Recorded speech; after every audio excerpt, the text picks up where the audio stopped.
ọ̀fà lẹ́nu ní Yorùbá máa ń wí. Bọ́wú ẹ̀ ó pé tọ́gì ṣàlọ́fẹ́ bí. Ọmọ bí Ádámà lọ́wọ́ mi bí.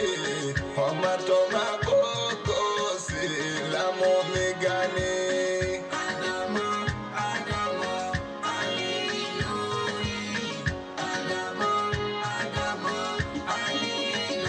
Ẹ̀gbọ́n náà ṣàlè ríro Ádámà nílẹ̀ Yorùbá. Ẹni bá sọ wí wọ́n wà kọ̀wé fáráyé. Wọ́n sì kà wọ́n tírà ẹ̀ tó dẹ̀ ti ṣe. Tòun lọ bá dúláwọ̀ àtìlẹ̀ funfun. Bẹ́yà lòun rí irú ẹ̀ kó ṣe yí lé ní.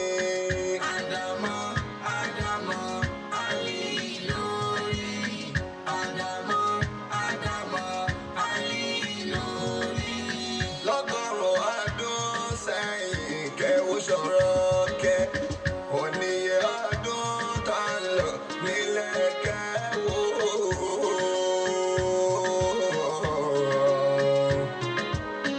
Oníye ọdún tá ń lò nílẹ̀ kẹ́wù.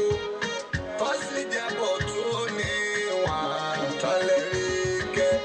Ṣebí ṣẹ́wó Ádámà lọ́lọ́run rán wá. Lẹ́ni tó fi mímọ́ fọ̀làjú bọ́ kẹ́wù.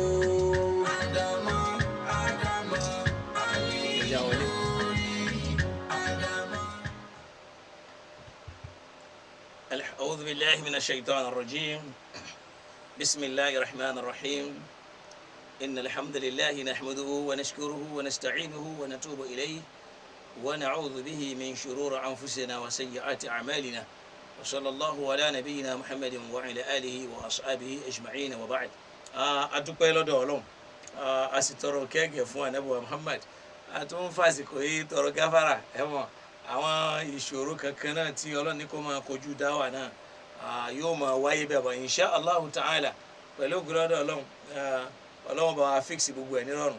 Ọlọ́run ó sì ju àánú wọ̀ wá gbogbo àwọn tí wọ́n ń bá wa ṣiṣẹ́ lé lórí Ọlọ́run dákun bá wa gbàdúrà tiwọn náà kó bá wa gbọ́rọ̀ tiwọn náà sísọ láì ní fara ẹ̀gùn mọ́ kákan fi àdísì yìí kákan lé. a rí i pé mo sọ yìí pé nígbà tí ó ń di pé wọ́n ní Ànábì fẹ́ lọ fún alahijira so wọn lá Ànábì Abubakar ló tọrọ yìí pé òun fẹ́ kó jẹ́ pé òun àtànẹ́bì làwọn ó ṣe lọ. wọ́n ti wá mú àdísì yìí wá náà ni wípé já Rasulullahi sallallahu alayhi wa sallam òjíṣẹ́ Ọlọ́run á bá dé fásitì zana ó wá ń béèrè yànda nílé Abubakar pé ṣé kó ń wọlé. فأذن له فدخل ويندى فلبا ولي فقال النبي صلى الله عليه وسلم لأبي بكر النبي وان صوف أبي بكر يقول أخرج من عندك àwọn tí wọ́n wà lọ́dọ̀ rẹ̀ ní kí wọ́n jáde léyìí tó ń fi hàn pé Ànábì ò mọ àwọn tí ń bẹ lọ́dọ̀ rẹ̀ ó sì lè mọ̀ wọ́n. فقال أبو بكر l'Abubakar wá sọ pé إنهم أهلك àwọn ọmọ rẹ̀ ni ṣàgbé lápẹ̀lá bá ní ìnáma aluk àwọn ọmọ rẹ̀ Aisha náà wà ń bẹ ìyàwó ẹ̀ náà wà ń bẹ ó ní bí abi ẹ̀ padà mọ́nú ọ̀rọ̀ ni bí abi anta ya Rasulallah sọ ìrẹ́ òjíṣẹ́ Ọlọ́run mo fi bàbá mi mo fi bẹ̀ ọ́ qala fa inni qad udhina li fil khuruj ó ní wọ́n ti fún mi ní yànda pé kí n jáde kó n lu Mákkà. fa qala Abu Bakr as-sahaba bí abi anta ya Rasulallah mo fẹ́ ká jọrìn Abubakar ń bẹ pòun lòun fẹ́ káwọn jọrìn. qala Abubakar fakhudh bi abi anta ya Rasulallah ihda ra'ilati atayni faqala Rasul sallam bi thaman. so ibi tí mo wá fẹ́ lò ní pé qalat Aisha faja'adnahuma Aisha wa ní àwa la wá di ẹrù fún àwọn méjèèjì. sọ pé ìbéèrè míì tún ló dé yìí ṣe ìyàwó Ànábì náà sì kú Mákkà ńgbà yẹn torí nígbà yẹn wọn ló ti di ìyàwó Ànábì ṣe Aisha náà sì ti ṣẹ́kù Mákkà tó fi wá ń di ẹrù fún bàbá rẹ̀ àti ọkọ rẹ̀ tóun ò sì tẹ̀lé wọn. qalati jahazinahuma ó láwa la múra fún wọn la di ẹrù fún wọn ahathel jihad lẹ́rù tó jásí pé tí wọ́n lè gbé dání wasana'ana lahuma sufrata fi jirabin àwa la di oúnjẹ tí wọ́n ó jẹ sínú àpò faqata'ati asma'u bintu abi bikr kitatan min nitaqiha Asma'u ọmọ Abibakir òun ló gé kan nínú àwọn ìró tí ń bẹ lára ẹ̀ tàbí ká pè lọ́jà farabatati bihi ala famil jirabi òun ló fi dé ẹnu àpò yẹn ṣe rí Asma'u tí wọ́n ń sọ yìí òun ò sí ní Medina rárá ń gbà náà o kò sí Maka o Abasha ló wà o lẹ́yìn tá Ànábì ṣe ìjírà lọ sí Medina ni òun ṣẹ̀ṣẹ̀ tán gbọ́ pé Ànábì náà ti dé Medina gbogbo mùsùlùmí ti wà lọ́hùn làwọn tí wọ́n wà ní Abasha làwọn ṣẹ̀ṣẹ̀ lọ bá wọn lẹ́nu pé òun ló bímọ sí Kùbá oyún tó ní lọ́hùn Medina ló lọ bí sí ló fi jásí pé ńgbà tí ó dọ̀hún ló bímọ l'Ànábì fi ànákà ọmọ rẹ̀ ló fún léso jẹ ló fi jásí pé àkọ́kọ́ tó kọ́kọ́ wọnú ọmọ rẹ̀ ni wọ́n fi sọmọ yẹn ní Zubair pé awwalu mauludin fil Medina ọmọ àkọ́kọ́ tí wọ́n kọ́ àwọn mùsùlùmí kọ́kọ́ bí sínú Islam ń lu Medina òun wá ní o òun náà ló wà yà yín tó ń bá wọn palẹ̀ ẹrù mọ́ yìí pẹ̀lú Aisha tí ò sí àmọ̀dájú pé òun sì kù ní Mákà ńgbà náà ó láwa méjèèjì la dira fún wọn wasana'ana lahuma sufratan fi jirabi àwa la bá wọn di ẹrù tí wọn gbé lájò ní tí wọn máa jẹ àwa la wọn kàn bá wọn di ṣọpẹ́ tí wọ́n bá di oúnjẹ ṣó yẹ kán tún máa gbóúnjẹ lọ fún ṣó yẹ kán tún pa ẹni tí wọ́n ti di oúnjẹ fún ṣó yẹ kán tún ṣẹ̀ṣẹ̀ máa di oúnjẹ lọ fún níbi tó wà yẹn náà wọ́n ní faqata'ati Asma'u bintu Abi Bikr Asma'u ọmọ Abibakir Aisha ní sọ̀rọ̀ ẹ rí i pé nísì ó ní Asma'u ọmọ Asma'u yìí àǹtí rẹ̀ ní o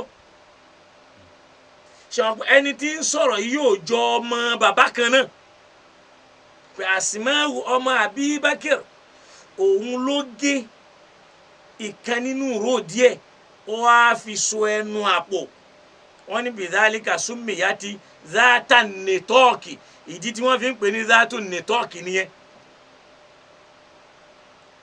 wọ́n fún ọmọ yẹn náà ní fọ́dílù pé wọ́n ó ń jẹ́ zatu nitọ́ọ̀kì látara ń tó ṣeun lọ́mọ tó wà ní Habasha pẹ̀lọ́kọ rẹ̀ ṣe pé ńgbà tí wọ́n dé Medina làwọn ṣẹ̀ṣẹ̀ lọ́ọ́ bá wọn Medina ló padà fi bímọ sọ́hún ìyẹn ọ̀rọ̀ kan túnú ni wọ́n á ní kọ́ọ̀lá tí ó wá sọ yí pé ẹ máa gbọ́ o ẹ máa gbọ́ o ẹ máa gbọ́ o ẹ tún máa gbádìí sí i o kọ́ọ̀lá tí Aisha sọ wípé fàjà àzìnáhùmọ́ àwa la dira fáwọn méjèèjì ahathel jihazi ní mímúra nípalẹ̀mọ́ tó lágbára wasana'ana lahuma sufratan fi jirabin kódà abáwọn kó ń jẹ sínú àpò faqata'ati Asma'u bintu Abibakir kitatan min nitaqiha òun ló wá gé gígé kan nù ró rẹ̀ farabitati bihi ala famil jirabi tó fi dé ẹnu àpò yẹn ló fi so ìdí nìyẹn tí wọ́n fi ń pè ní zatan nitaq ẹ wá máa gbọ́ kọ́ọ̀lá tí wọ́n wá sọ wípé thumma la'iqa rasulullahi wa Abubakir bighari fi jabali thawri lẹ́yìn yẹn lòjíṣẹ́ Ọlọ́run àti Abubakar ni wọ́n ṣẹ̀ wá kọrí sínú òkè jabali thawri yẹn ó ní fakamanna fihi thalatha wọ́n wà ń bẹ̀ fún odidi ọjọ́ mẹ́ta layalin yabitu indahuma Abdullahi ibn Abi Bakr ẹ tún máa gbọ́ o Abdullahi ibn Bakr náà ń bá wọn sùn nínú kòtò yẹn àwọn yẹn di mẹ́rin nínú kòtò tún gbọ́ mi wọ́n ń bẹ nínú kòtò yẹn fọ́jọ́ mẹ́ta yabitu indahuma Abdullahi bun Abi Bakar kòtò tí wọ́n sì ń sọ yìí ò lè gba èèyàn mẹ́ta tí wọ́n fi wá máa sunú rẹ̀ torí Ọlọ́run ò ní wọ́n sun bẹ̀ gbogbo eléyìí manipulation ni pé wọ́n sunú kòtò yẹn fọ́jọ́ mẹ́ta Abdullahi ibn Abi Bakir òun náà ń bá wọn sun bẹ̀.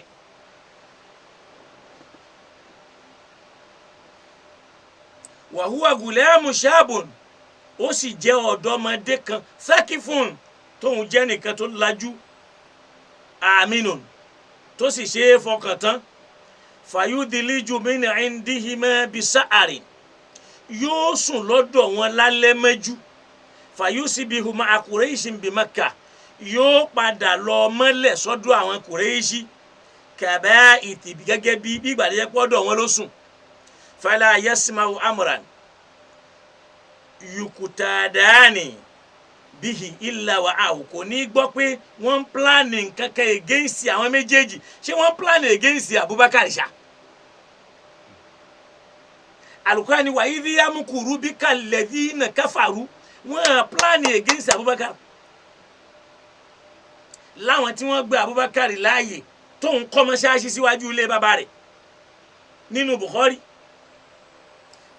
ẹnu wípé wọ́n ní kó má fi irun yẹn máa di àwọn lọ́wọ́ ló ń dá iṣu lẹ̀ Kùránì wa idh yamkuru bika alladhina kafaru liyuthbituka aw liyukhrijuka aw liyaqtuluka wa yamkuruna Ànábì ni wọ́n ń dẹ́tẹ̀ sí Abubakar kọ́ torí wọ́n ní pílánì Abubakar pílánì Ànábì ní pílánì wọn wá ní bí ọmọ yẹn ń sun ọ̀dọ̀ wọn lálẹ́ wọn ò jọ sunú kòtò mẹ́jú yóò wá sáré jí wá ṣé kòtò yẹn yóò wá jí wá tó bá wá jí wá yóò wá gbọ́ àwọn táwọn èèyàn ń fẹ́ mú fílẹ̀ rẹ̀ yóò tún wá lọ padà fún wọn lésì la yasma'u amran yukutadani bihi illa wa'ahu yóò mójútó yóò wá fún àwọn méjèèjì nírò dhalika ina yakhtalitu dhulamu nígbà tí ilẹ̀ bá ṣú wa yara'a alayhima Amiru bunu Fuhaira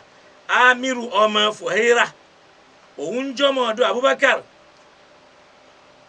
òun wà á dá ẹran àgùntàn wá tó bá wá dá wa fayuriha alayhima so hina tadhhabu sa'a min al-isha so òun ó mú ẹran wá yóò dẹran wá ẹran yẹn yóò lè pa ojú ẹsẹ̀ arákùnrin tí bí nìrẹ́ tó bá parẹ́ wọ́n tún mú àwọn wàrà inú ẹran nì wọ́n ṣe kí ni o wọ́n fún àwọn méjèèjì mu wọ́n wá ní hina tadhhabu sa'a min al-isha nígbà tí àsìkò bá wá di bírò àsìkò ìṣá yìí so àwọn méjèèjì wọ́n mú wàrà wọ́n fún wọn ní nǹkan àlejò òun ó tún padà bí tí mẹ́ ṣe lára lẹ́nu àdíìsì yẹn náà bá débi pé Ànábì wá gba ẹni tí ó sanwó fún ṣé nú kòtò lànàbì ti lọ negotiate pẹ̀lẹ́ni tí ó mú un lọ Mẹdínà ìyẹn ń fi hàn pé Abubakar ọmọ náà Mẹdínà nínú kòtò Ọlọ́run tí ń bá wọn sọ̀rọ̀ pé látàzán Bukhari sọ pé wọ́n ń rìn lọ lórí ilẹ̀ ẹlẹ̀ báyìí ni gbogbo eléyìí náà ẹni ó bá fẹ́ gbọ́ kó gbọ́ ẹni ó bá sì fẹ́ gbà kó gbà Abubakar ló wà nù kòtò kìí ṣe òun ló wà nù kòtò kò lè gbẹ́ni kankan wà l'Áljannah kò ní kọ́ lọ́n gbà àrùn kò ní ó má gbà Ọlọ́run ò ní béèrè pé ta ló wà nù kòtò pẹ̀lú Ànábì àmọ́ nítorí àwọn ọ̀tá ẹ̀sìn àwọn mọ̀ nǹkan yìí tí wọ́n padà fi kó bá ọmọ rẹ̀ lọ́la wọ́n sì gba ẹ̀sìn lọ́wọ́ rẹ̀ wọ́n wà máa ní ẹ̀sìn òpùrọ́ ní bí wọ́n ti ń ṣe fáwọn tí wọ́n jẹ́ comparator lónìí tèmi ó wà máa sọ ohun tí ò yẹ kó wí kìí ṣe nìkan ó pọ̀ bẹ́ẹ̀ o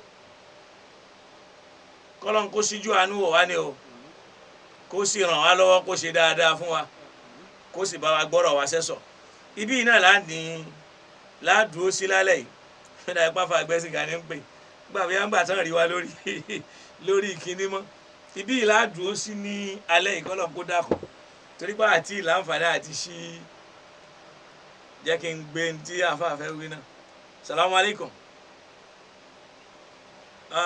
bàbá àlùbáríkà kò ní bàjẹ́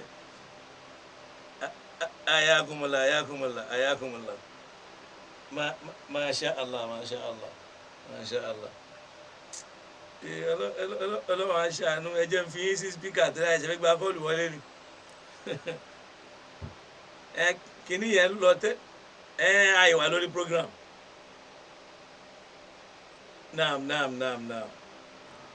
naam wa alaikum salam wa rahmatullahi wa barakatuh. ẹ ṣe wọn kú gbìyànjú ọlọ́pàá tó ń lẹ́sàn-án rí. Allahumma amin Allahumma amin. Ṣẹ́rí àkọ́kọ́ ni wípé iṣẹ́ tá à ń ṣe bàbá àwọn ará máa mú òwú tó ṣe kíní àáfi di tiwa o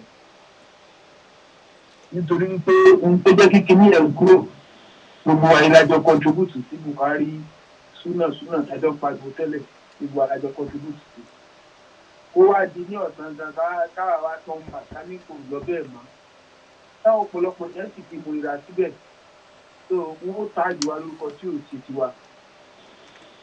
téèyàn bá dẹ̀ fẹ́ ṣàtúnṣe èèyàn mú òun tó pọ̀ á fi títí gbogbo tó bá wọlé lè mọ wí láyé ìyẹn ò gbọdọ̀ dáì ju kéèyàn mọ sòótọ́ sí ẹ̀ tó. insha Allah bó pẹ́ bóyá ayé ló padà ó tó dá mi lójú pé kúrò nínú wọn gan wọ́n padà gbé ní ìtàjọ́ bá lọ yìí tó bá jẹ́ pé sincerity náà fi ń gbọ́rọ̀ o wọ́n fi ń kátírà o wọ́n padà gbé láàrin ara wọn lọ́sọ̀. tó bá yẹ kó ọba wà sí sílẹ̀ so ẹ̀yin mo kí pé fún iṣẹ́ ló bá àtẹ̀yìn lẹ́sẹ̀ yìí. gbogbo tí ó ń gbẹ̀rẹ̀ káàkiri wà láì manipulation ní gẹ́gẹ́ bí. Masha Allah Masha Allah. manipulation ni awájú síta pé tó bá lóun lẹ́gbẹ̀ẹ́ kì í sọ̀rọ̀ ojú bí a kó síta kan wá dìfẹ́ǹdì gbogbo kí ní táwọn wí. mélòó ni ẹ fẹ́ kà nínú manipulation tó gbé kalẹ̀ yìí mélòó ni. gbogbo yẹn bàbá mi sẹ́rí iye oní kíní tó sá lọ lè àyà ábíkú àbí kíní sí.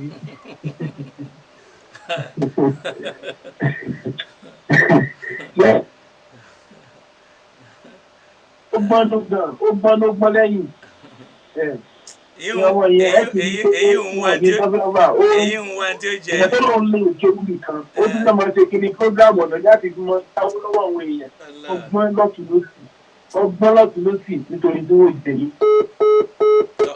ọlọ́run bá wa ṣàlékún dáadáa fún àfọwọ́ Murtada Àgbẹ̀sìngà kọ́lọ́n bá wa ṣe dáadáa fún wọn àdúrà tí a máa ń ṣe fún bàbá wa Mudirul Markaz ṣáájú kí àwọn èèyàn tó tún láǹfààní ẹ dákun ẹ fún wa ní sùúrù díẹ̀ ká tún jọ ṣàdúrà tá à ń ṣe fún bàbá wa Mudirul Markaz ọlọ́run dákun jẹ́ kí bàbá náà ní àlàáfíà tó pọ̀ ọlọ́run dákun bá wa ṣíjú àánú wò wọ́n wọ́n fi bàbá náà dà wá láàmú wọ́n sì fi bàbá náà pa wá lẹ́kún lọ́lá gbára ọlọ́run àtijẹ́ kan ṣe ọlọ́run kọ́lọ́run wọlá pé wọ́n nìkan náà lọ́ba tí máa ń fún yàn ní ìwòsàn tó pé àlàáfíà tó pé ọlọ́run dákun bá wa ṣíjú àánú wò wọ́n bàbá ń sinmi fún rọmọdọ́ọ̀nù lọ́wọ́ olúwa ọlọ́run dákun jẹ́ kí bàbá rí àlàáfíà tí wọ́n lò fún wa lọ́lá gbára ọlọ́run àtijẹ́ kan ṣe ọlọ́run kọ́lọ́n wọlá pé ìwọ nìkan náà lọ́ba tí o lè ṣe ń tá a fẹ́ ìwọ náà ni kó bá wa ṣe ọlọ́run dákun má dojú tì wá o ọ̀tá wa ni kó bá wa dojú tì o bismillahir rahmanir rahim allahumma ya man shafaita ayyuba wa kashafta durra yaquba ishfi kulla maridin yata'allam ولا يتكلم اللهم إني أسألك شفاء لكل روح أجست عن النوم بسبب المرض ربي أرح ثم أون ثم أشفي كل نفس لا يعلم بوجعها إلا أنت إنك على كل شيء قدير. فاتي لقد جاءكم لإيلاف. بسم الله الرحمن الرحيم الحمد لله رب العالمين الرحمن الرحيم مالك يوم الدين إياك نعبد وإياك نستعين اهدنا الصراط المستقيم صراط الذين أنعمت عليهم غير المغضوب عليهم ولا الضالين آمين. بسم الله الرحمن الرحيم لقد جاءكم رسول من أنفسكم عزيز عليه ما عنتم حريص عليكم بالمؤمنين رؤوف رحيم. فإن تولوا فقل حسبي الله لا إله إلا هو عليه توكلت ورب العرش العظيم. بسم الله الرحمن الرحيم لإيلاف قريش إيلافهم رحلة الشتاء والصيف فليعبدوا رب هذا البيت الذي أطعمهم من جوع وآمنهم من خوف ولا حول ولا قوة إلا بالله.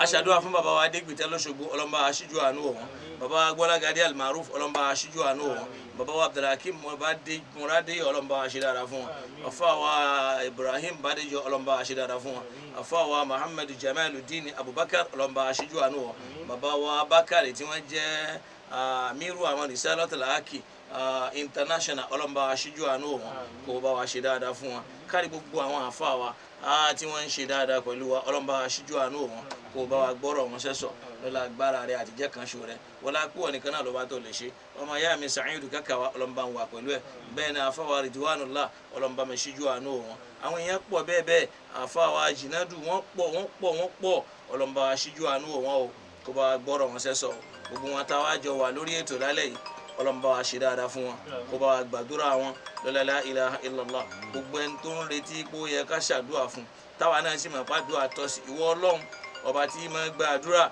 ọlọ́run dákun bá wa gbàdúrà wọn kó sì bá wa gbọ́rọ̀ wọn sẹ́sọ̀ la ilaha illallah lára àwọn tí ọlọ́run ọba tún kádàrá yípe ká ṣàdúrà fún ọlọ́run dákun àmọ́ wọn ìwọ náà sì mọ̀ wọn olú ọlọ́run bá wa ṣíjú àánú wọn lọ́la agbára ọlọ́run àdìjẹ́ kan ṣo rẹ̀ la ilaha illallah muhammad rasulullah wọlá pé wọ́n nìkan náà fà wá láyé sí ventures ọlọ́run bá wa ṣíjú àánú wọn kó bá wa ṣe dáadáa fún wọn kó bá wa gbọ́rọ̀ wọn sẹ́sọ̀ gbogbo àwọn tí wọ́n ń fẹ́ wa nítorí tọ́lọ́run tà nẹ́bì ìwọ ọlọ́run ni kó bá wa fẹ́ wọn ìwọ lọ́ba tó lè san wọ́n lẹ́san rí ìwọ lọ́ba tó sì lè gba àdúrà wọn ọlọ́run bá wa gbà gbogbo ẹni tí ń bá ná tọrọ tí ń ná kọ́bọ̀ sórí ètò yìí báwọn kò ti kéré tó báwọn kò ti kéré màmá yọ àlùbáríkà kúrò ní ọ̀rọ̀ kódà débi ẹni tí ń wò wá àtàwọn tí wọ́n fẹ́ wa tí wọ́n ń fàdúrà ránṣẹ́ sí wa ọlọ́run bá wa ṣíjú àánú wọn Ramadan kọjú sí wa àwa náà kọjú sí ọlọ́run jó bá wa láyọ̀ àtàláfíà gbogbo wa tá a jọ wà lórí ètò la ṣàdúrà fún láàrin ìṣẹ́jú díẹ̀ nítorí àsìkò ti lọ a gba ìpè láàyè fún àwa tí a bá fẹ́ pè wọlé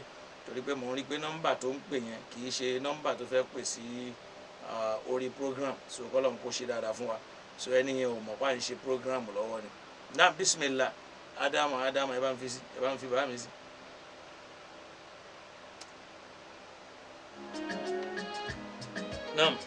náà níṣẹ́jú tó pọ̀ mọ́ gbogbo ń ta ní ojú ìṣẹ́jú márùn-ún pẹ̀lú ògo lọ́dọ̀ Ọlọ́run.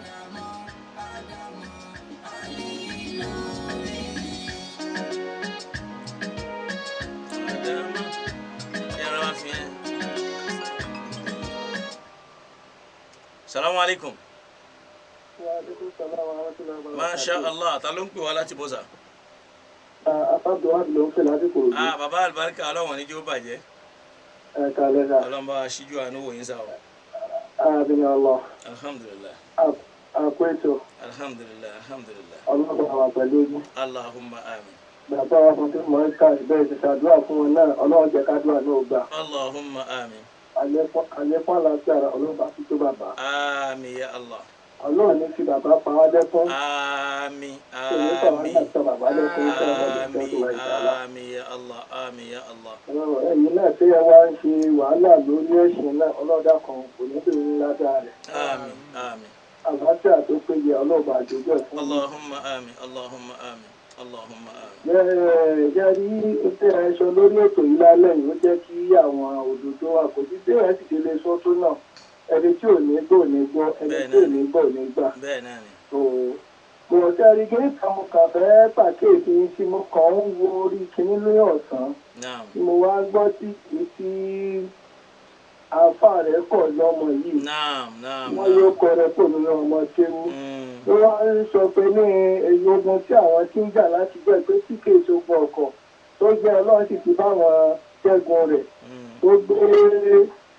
tó gba mẹ́mbà lọ́wọ́ kàwú tó gbé fẹ́lòmí nǹkan kan pé tẹ́niyẹn dẹ̀ sọ pé ànábì gun sánmọ̀ lọ lẹ́sọ̀ tẹ́nìkan náà tó wá jáde ní ìsìn tó ní ànábì ògùn sánmọ̀ lọ tó sábẹ̀rẹ̀ sí sọ pé ní káwọn jáde káwọn ò sọ̀rọ̀ nílé. kọ́ máa tako alukurani náà ṣèbá alukurani sọ kọ́ lọ ka Suratul Isra'i aya 89 to 94 kọ́ ni báyìí kọ́ lọ ka kọ́ máa bá kurani jà. wọn ní ìtakùránì ọ̀rọ̀ àfa àwọn.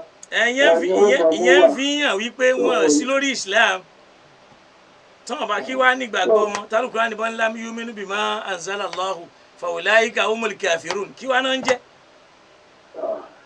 wọn gba kùránì gbọ́.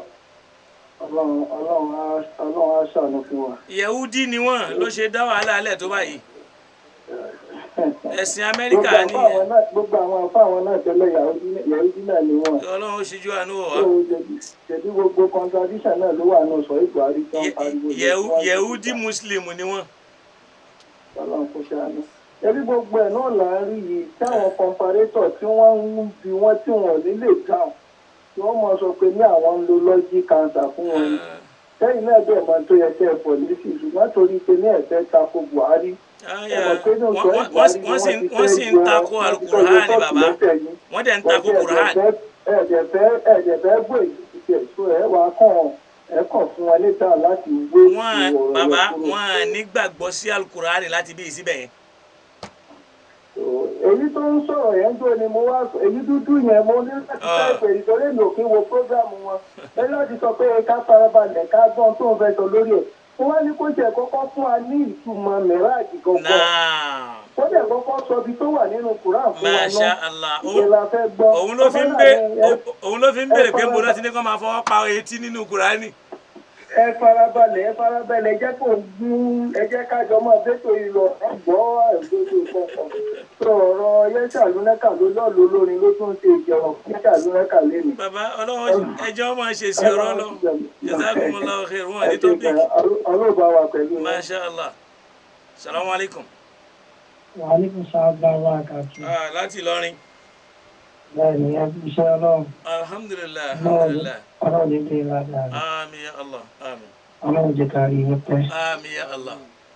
Mo kàn sáré fẹ́ fa nọ́pítọ̀ kan yọ nínú àwọn àtẹ ìṣàlàyé lẹ́nu. Naam. Ẹ ta àdìtì kan yẹn pé ìgbà tẹ́ni ẹ fẹ́ rìpọ́ọ̀tù àwọn tí Zalimu tó ṣe ìmọ̀ọ́mù fún. Naam. Ọ wá yọ ọkọ̀ Abubakar ń bẹ̀. Naam. Táwọn míì bẹ́ẹ̀ ti fi ọkọ̀ Abubakar ṣe dákùtù rẹ̀ pé àhásà Suleiman Azim. Wọ́n mọ̀ nítorí kó lè dàrú náà ni. Ẹwà àbòsí tó tóbi. Ọlọ́run kò ṣàánú ẹrú ẹ̀. Torí pé ọ̀rọ̀ yẹn ẹjọ́ ti wà lórí yíṣù yẹn lọ́jọ́ tí wọ́n yọkọ̀ Abubakar kò nínú wọn tó rìpọ́tù àdìtì yẹn. Bàbá wọn ti manipulate ọ̀nà ti sìn. Ṣẹ́rí politics Shia àti Sunna lórí Abubakar àti Ali òun gangan ló ń dá wàhálà lẹ̀. Subhanallah. Àdìgbò yìí tí mo fẹ́ sọ ni pé àdìsí tẹ̀ kà yẹn ó ti kílẹ̀ fi tìrẹ́ tó bá kàfẹ́ jì ẹ̀ ni.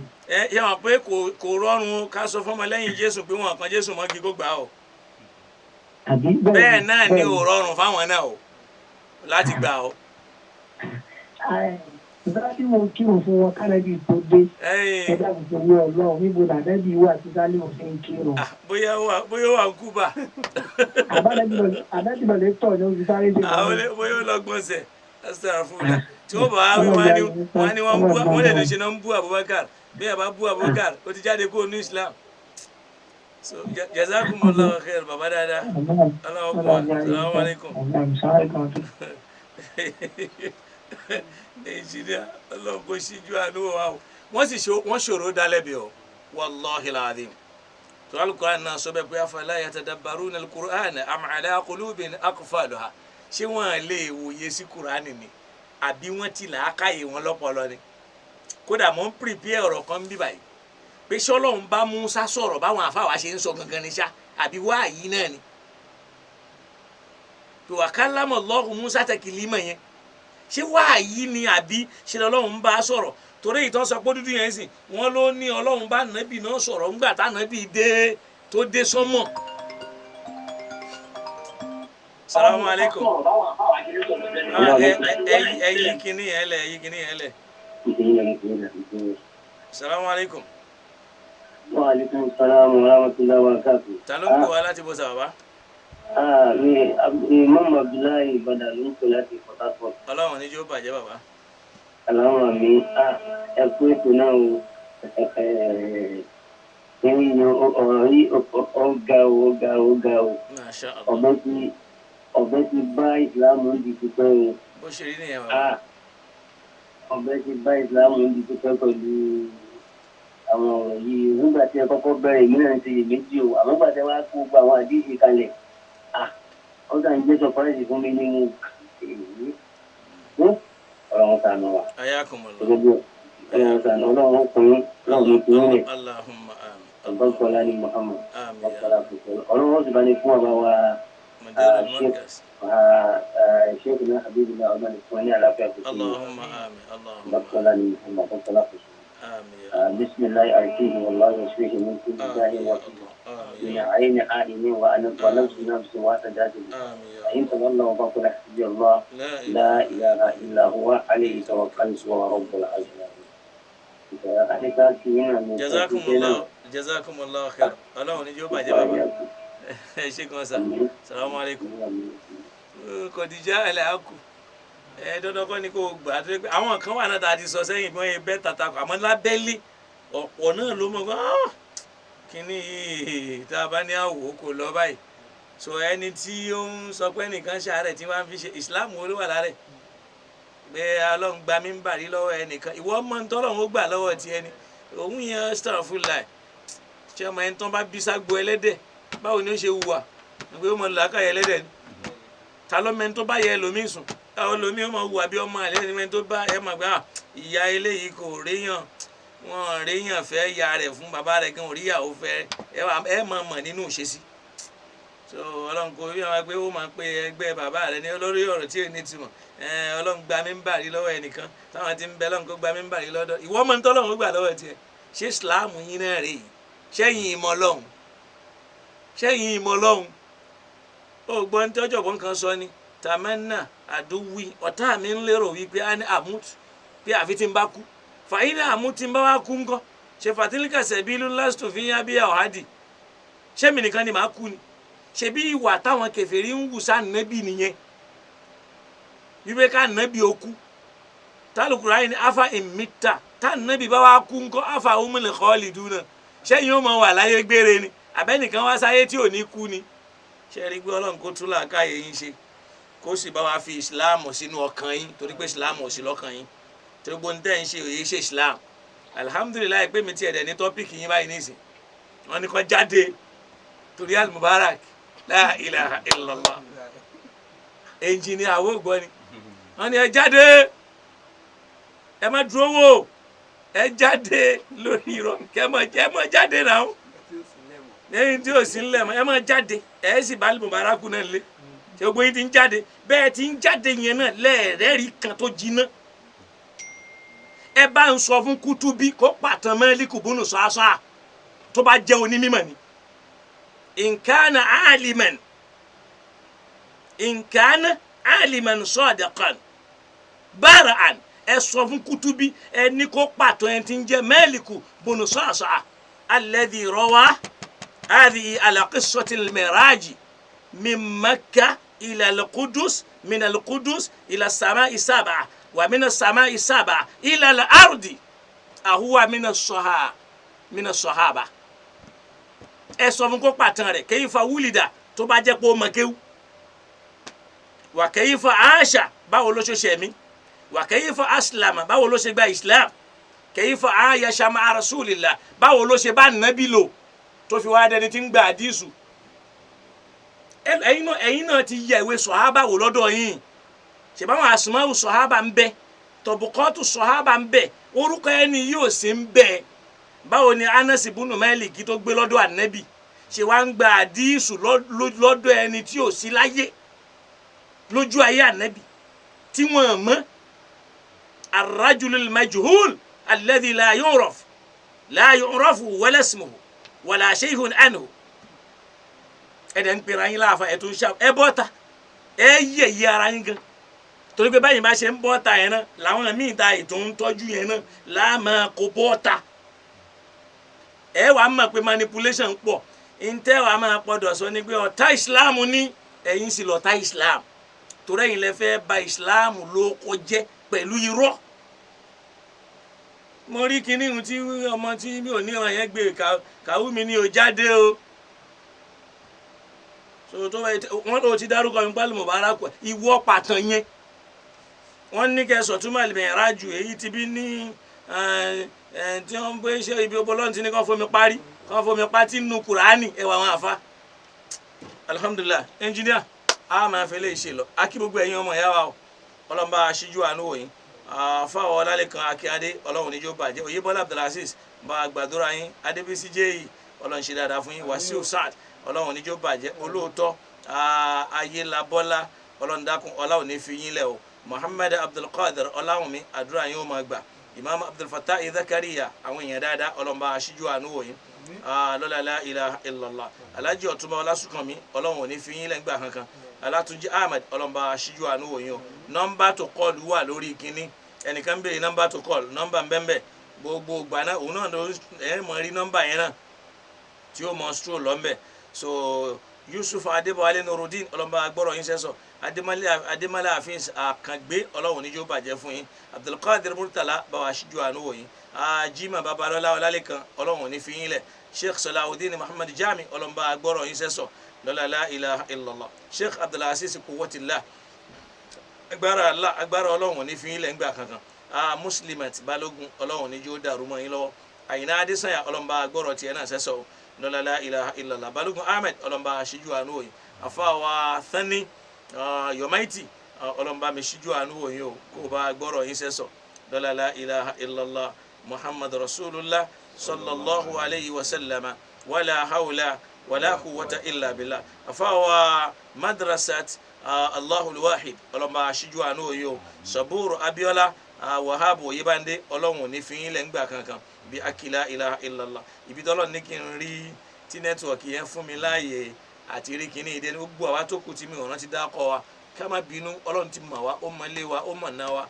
ó mọ̀ ń tà ń fẹ́ ó mọ̀ ń tà ń béèrè ọlọ́run jó tẹ̀ wá lọ́wọ́ afáwọ̀ ẹja lónìí bú ọlọ́mọba aṣíjú àánú wòye ajá àbíkẹ́rí mi ọlọ́mọba mi ṣíjú àánú wòye ajá adẹ́nìkẹ́ ọlọ́mọba aṣíjú àánú wòye bẹ́ẹ̀ ọlọ́mọba kárí gbogbo wa bẹ́ẹ̀ alájà Aramide Abdulkarim ọlọ́mọba aṣíjú àánú wòye kárí gbogbo wa ẹnjìníà wa nínú ilé agbára yín àyín ọlọ́mọba aṣíjú àánú wòye o kó bá gbọ́rọ̀ yín sẹ́sọ̀ lọ́la la ilaha illallah àṣeyọrí tiẹ̀ náà ọlọ́run níjó ta kó sójú kan yóò máa lọ ni àfọwọ́ Muhammad Jami Adégòkè ọlọ́run níjó bàjẹ́ bá gbọ́rọ̀ tẹ̀ ẹ́ sọ àfọwọ́ ọmọ concept Adéníyì ọlọ́run níjó bàjẹ́ bá gbọ́rọ̀ tiẹ̀ náà sẹ́sọ̀ lọ́la la ilaha illallah gbogbo àwọn tí wọ́n ń dá síṣẹ́ ọlọ́run lára wa àtàwọn tí wọ́n ṣàdéhùn bóyá lórí kámẹ́rà ni torí pé àdéhùn ta ni lórí kámẹ́rà láti bí ọdún méjì sẹ́yìn ó ti fẹ́ tó méjì àmọ́ ọlọ́run ò tí ì ní kó bọ́ sí káwọ́ tún wá rẹ́ nìkan ní ìsìn wa ma tawfiki illa billah àmọ́ pé ìtọ́lọ́mọba fẹ́ ṣe ń bẹ̀ náà ni ó ṣe kọ́lọ́mọba àjọ bọ́ sí gbogbo ìtàrún ro kan rẹ̀ ọlọ́mọba ṣe ń rọrùn lọ́la agbára ọlọ́run àfáwà Saliu tí Abdulrasaq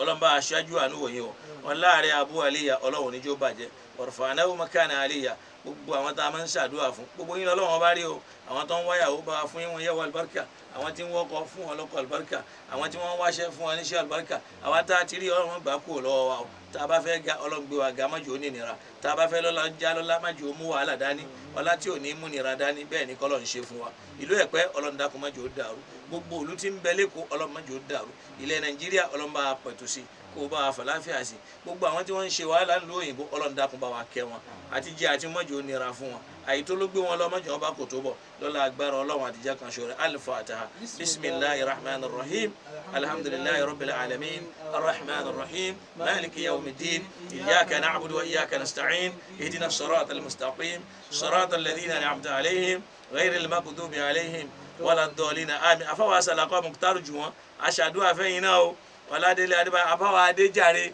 jéhò àti àfọwọ́ kan abẹ́mọ́ ọkùnrin ọlọ́run bá mi ṣàdúrà fún ọ bá mi gbọ́rọ̀ rẹ̀ sẹ́sọ̀ wàlà haúlá wàlà quwwata illa billahi al-aliyyil azim subhana rabbik Assalamu ala al-mursalin. Adamo, Ali Ìlọrin. Adamo, Ali Ìlọrin. Adamo, Ali Ìlọrin. Adamo, Ali Ìlọrin. Ẹ má bẹ̀ Olúwa jọ̀wọ́ lọ́la, mo tẹ̀wọ̀n mi méje